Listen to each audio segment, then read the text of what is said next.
Do you want to talk about maybe a specific example of that in your own career as a prosecutor, or what goes into your thinking on charging?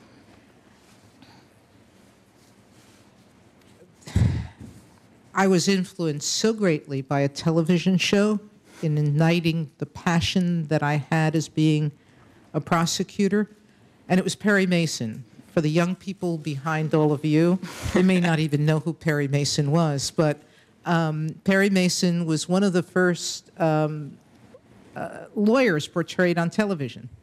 And his storyline is that in all of the cases he tried, except one, he proved his client innocent and got the actual murderer to confess.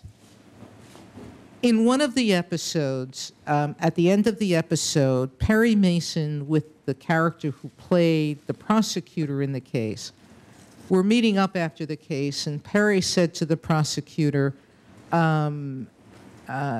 it must cause you some pain having expended all that effort in your case to have the charges dismissed.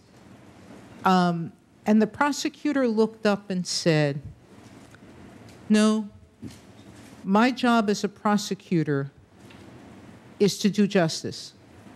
And justice is served when a guilty man is convicted and when an innocent man is not. And I thought to myself, that's quite amazing to be able to serve that role, to be given a job, as I was by Mr. Morgenthau, a job I'm eternally grateful to him for, in which I could do what justice required in an individual case. I was a big fan of Perry Mason. I watched Perry Mason every week with my dad, my mom, my brother. And we'd watch the clock, and when we knew when it was 2 minutes to the half hour that the real murderer would stand up and confess. It was a great show. And it amazes me that you wanted to become a prosecutor based on that show.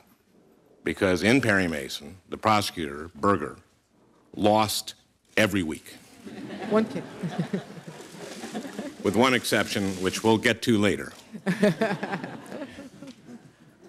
But I think that says something about your determination to defy the odds. And while you were watching Perry Mason in the South Bronx with your mom and your brother, and I was watching Perry Mason in suburban Minneapolis with my folks and my brother. And here we are today. What was the one case in Perry Mason that Berger won? I wish I remembered the name of the episode, but I don't.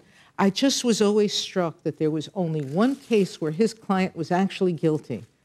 And you don't remember that case? I know that I should remember the name of it, but I haven't looked at the episodes. Didn't the White House prepare you for that? You're right, but I was spending a lot of time on reviewing cases. Okay. No, sir. But I do have that stark memory because, like you, I watched it all of the time, every week as well. I just couldn't interest my mother, the nurse, and my brother, the doctor, to do it with me. Oh, okay. Well, our whole family watched it, and because there was no internet at the time, you and I were watching it at the same time. And I thank you, and I guess I'll talk to you in the follow-up. Thank you. Is the senator from Minnesota going to tell us which episode that was? I don't know. That's why I was asking. If I knew, I wouldn't have asked her. All right, well, so because of that, Judge, we will not hold your inability to answer the question against you.